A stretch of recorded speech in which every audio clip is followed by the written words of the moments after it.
Boa tarde, tudo bem com vocês? Vamos falar de um assunto que eu acho lindo, que é a indução magnética. Do que se trata isso? Bom, nós já estudamos campo elétrico, carga elétrica, campo magnético, geração de campo magnético através de um fio passando corrente. E agora nós vamos ver como que surgem as correntes induzidas, tá certo? Bom, primeira coisa, o que foi observado? Se nós tivermos uma espira, vamos imaginar que esse durex aqui seja uma espira. E que essa espira esteja ligada ao amperímetro. Então, eu vou pegar um ímã e vou aproximar o polo norte o polo norte desse ímã, vou aproximar nessa espira. Quando eu aproximo, eu sei que do polo norte estão saindo linhas de campo magnético, né? Desse ímã. Então, se eu estou aproximando, está aumentando a quantidade de campo magnético passando dentro dessa espira nesse sentido. Então, vai surgir uma corrente nessa espira em um sentido tal que o campo magnético criado por essa corrente que foi induzida devido à aproximação do polo norte do ímã, essa corrente vai ter um sentido que vai criar um campo magnético induzido no sentido contrário ao do campo do ímã. Então, aproximando o polo norte, nós vamos ter uma corrente nesse sentido, passando o dedo aqui, olha, o polegar no sentido da corrente, o campo vai estar induzido, vai estar nesse sentido contrário ao campo do ímã, que vai estar para lá, tá certo? Agora, esse mesmo polo norte, se eu afastá-lo, vou continuar tendo linhas de campo saindo do polo norte, passando através da espira. Só que as linhas de campo vão estar diminuindo quando eu afasto. Então, vai surgir uma corrente induzida no sentido contrário nessa espira, de tal forma que o campo induzido agora vai ter o mesmo sentido do campo das linhas de campo do ímã, no caso do afastamento. Tá certo? Isso eu falei do polo norte, apontado para a espira. Se eu ficar com esse ímã, supondo que essa pilha aqui seja um ímã e supondo que esse durex aqui seja uma espira condutora. Se eu ficar com ele paradinho aqui, vão estar passando linhas de campo através da espira, mas não vai criar corrente. Ou seja, a corrente só surge na espira se houver um movimento do ímã em relação à espira, ou o movimento da espira em relação ao ímã. Ou seja, a variação da quantidade de linhas de campo que atravessam o interior, a área dessa espira, é que vai criar essa corrente induzida. Não é a quantidade de linhas de campo, mas a variação dessas linhas de campo. Quanto mais rápido for o movimento, maior vai ser essa corrente induzida. Se eu ficar, então, com o polo norte apontado para a espira, aproximando e afastando, nós vamos ter aqui uma corrente que vai ficar mudando de sentido na espira. E isso tudo vai estar marcado ali no seu amperímetro. Tá certo? No caso, aproximando, quanto mais rápido aproximando, vai marcar no amperímetro a corrente em um sentido. Quanto mais rápido eu estiver afastando, a gente vai ver que a corrente vai aumentar também, só que no sentido contrário. Se eu ficar indo e voltando, vai marcar no amperímetro o sentido dessa corrente. Vai aparecer um menuzinho lá no amperímetro. Mais, menos, valor positivo, valor negativo, por causa do sentido da corrente. Se eu agora colocar o polo sul virado para a nossa espira, se eu ficar parado, nós já sabemos que vai estar passando linhas de campo dentro da espira, mas não vai estar variando a quantidade de campo magnético aqui dentro. Vai estar passando uma quantidade, como não há variação das linhas de campo passando através da área da espira, não vai haver corrente induzida. se eu permanecer parada. Agora, lembrando que as linhas de campo do Polo Sul, que agora eu virei o Polo Sul, estão entrando no ímã, quando eu aproximo, eu vou ter quantidade de linhas de campo aumentando nesse sentido que o meu dedo está apontando, em direção ao ímã, aproximando, o campo não está entrando no Polo Sul. Então, eu aproximando, eu vou ter uma quantidade maior de campo passando através da espira no sentido que aponta o meu dedo, no sentido do ímã. Então, já que está aumentando as linhas de campo, quando eu aproximo, vai surgir uma corrente que vai se opor, que vai criar um campo induzido se opondo a este aumento. Então, a corrente vai ter esse sentido aqui, para criar um campo induzido contrário a este aumento do outro lado. Agora, continuando o polo sul virado para a espira, eu agora vou afastar. Então, as linhas de campo que estão passando para entrar no polo sul, eu afastando, elas estão diminuindo. Então, eu tenho um campo aqui que está passando aqui dentro da área aqui interna essa espira, que vai estar diminuindo no sentido do ímã.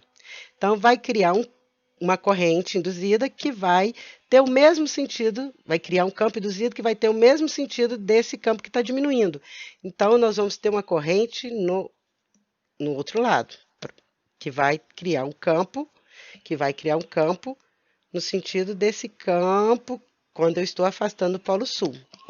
Então, esse sentido da corrente induzida vai depender do polo que está virado e se ele está aproximando ou afastando. Ok? Essa corrente criada na espira é chamada de corrente induzida. E isso que eu acabei de explicar é a lei de Lenz. A lei de Lenz que nos dá o sentido dessa corrente. Agora, se nós pegarmos não só um ímã, mas pegarmos duas espiras, nós temos uma aqui ligada a uma fonte. Logo assim que eu fechar a chave, vai começar a circular corrente. Circulando corrente em um fio, a gente sabe que ele cria um campo magnético. O fio percorrido por uma corrente vai criar um campo magnético. Essa outra espira do lado esquerdo não está passando corrente, está ligada somente a um amperímetro. Então, fecha a chave, mantém as duas espiras em repouso, vai estar passando campo magnético através dessa área, mas não vai estar variando com o tempo. Então, não vai gerar uma corrente induzida. A partir do momento que nós começamos a mexer uma das espiras, né, já com a chave fechada, já criando um campo magnético, na hora que eu movimento uma dessas espiras, a quantidade de linhas de campo que vai passar aqui dentro, daqui está ligado a um perímetro, vai estar variando. E essa variação vai gerar uma corrente. Então, independente se o campo magnético é devido a um ímã ou devido a uma espira que está circulando uma corrente e logo cria um campo magnético, se esse campo magnético, a quantidade de linhas de campo que estão atravessando essa espira ligada a um perímetro estiver variando, vai aparecer uma corrente induzida. E o sentido dessa corrente vai depender da mesma explicação que eu dei para vocês, tá certo? Bom, mas e como calcular esse valor dessa corrente induzida nessa espira ligada ao nosso voltímetro? Ao nosso amperímetro, quer dizer. Bom, para calcular, Faraday escreveu a seguinte lei. A fé induzida é igual a menos a taxa de variação do fluxo magnético. Então, não é o fluxo magnético, ter fluxo magnético que cria a sua fé induzida. A fé induzida é igual a corrente induzida vezes a resistência da espira. Tá? Então, calculando a fé induzida, você consegue calcular a corrente induzida conhecendo a resistência daquela espira. Então, o que foi observado é que é a variação desse fluxo magnético que cria essa corrente induzida. Então, a derivada em relação ao tempo do fluxo magnético. Essa é a lei de Faraday. A unidade do fluxo magnético é o Weber, que é igual a 1 Tesla vezes metro quadrado. A unidade do campo magnético a gente já sabe que é Tesla e da área metro quadrado. Por Tesla vezes metro quadrado é igual a 1 Weber. E da fé induzida, a gente já conhece, é o volts. Agora, existem 3 maneiras da gente variar esse fluxo. Observem que o fluxo é integral, não é fechado, é integral de B escalar dA. Então, se o campo magnético variar, a intensidade do campo magnético variar, como que ele pode variar? Se a gente for variando a corrente, por exemplo, nessa espira aqui, que está criando o campo magnético, se essa corrente estiver variando com o tempo, a quantidade, mesmo elas estando em repouso, a quantidade de campo magnético que está passando dentro da outra espira que está ligada ao amperímetro, que vai ser induzido à corrente, vai estar variando a quantidade de campo passando ali dentro, se a corrente estiver aumentando com o tempo aqui.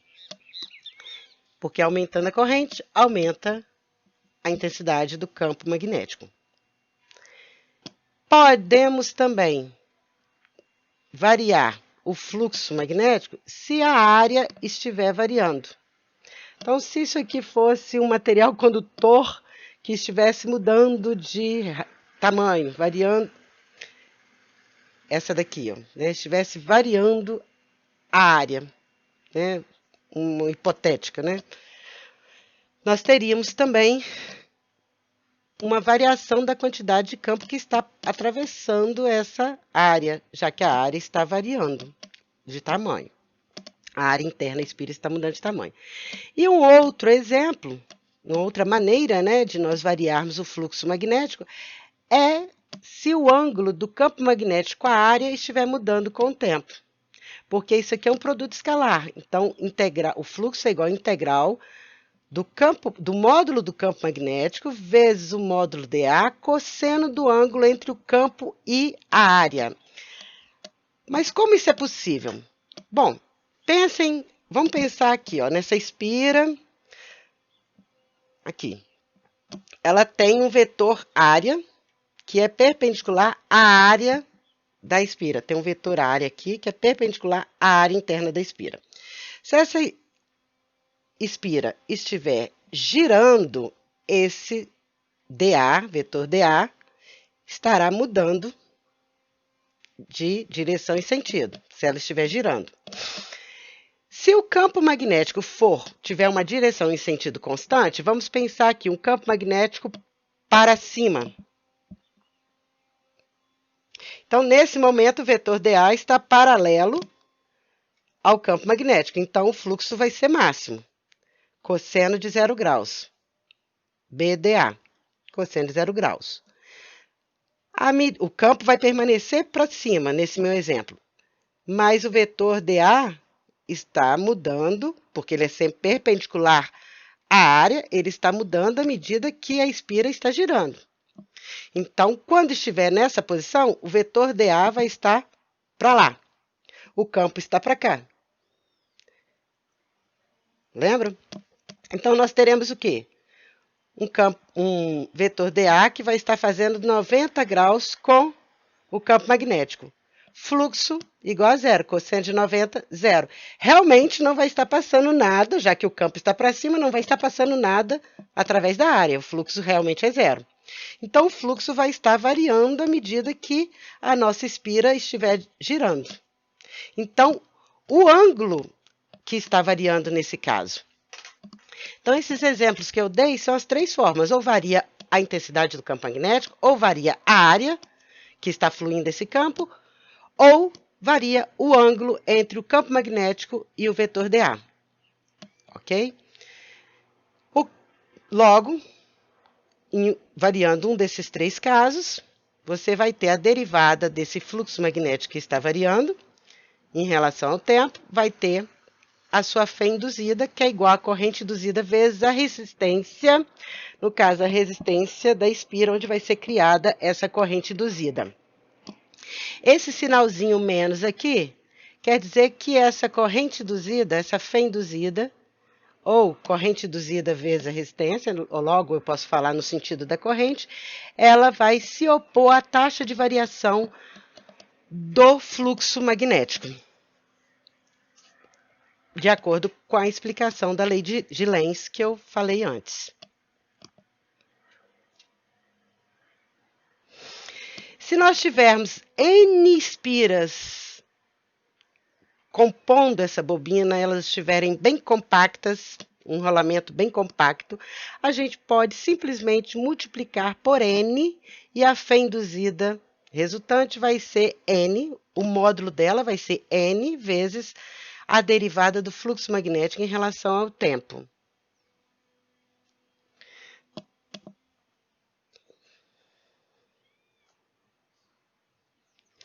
Lembram que eu falei com vocês na aula passada que uma espira fechada passando corrente, que ela age como se fosse um ímã, ela tem um polo norte e um polo sul, e o nosso momento de dipolo magnético, ele aponta do sul para o norte. Então, aqui nós temos o movimento de um ímã, cria um dipolo magnético que se opõe ao movimento. Ou seja, eu estou aproximando o polo norte, as linhas de campo desse ímã estão saindo do norte, então estão entrando nessa espira. Como eu estou aproximando, está aumentando o fluxo do campo magnético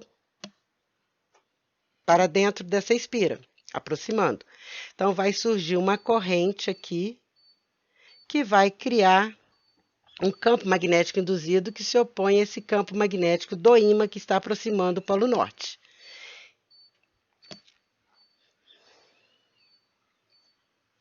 Aqui nós temos vários desenhos, né? Quando nós temos um B para baixo do ímã, o B induzido se opondo, quer dizer que é o polo norte que está aproximando. Aqui nós temos o B continua para baixo, ou seja, o polo norte continua apontando para baixo, só que nós estamos afastando o polo norte. Então, o B induzido vai ter o mesmo sentido do B do ímã. Aqui nós temos outros exemplos, onde a gente pode mudar o sentido do nosso ímã para ver o sentido do campo induzido, ok? Bom, por hoje é só. Próximo vídeo, indução e transferência de energia. Um grande abraço, fiquem com Deus.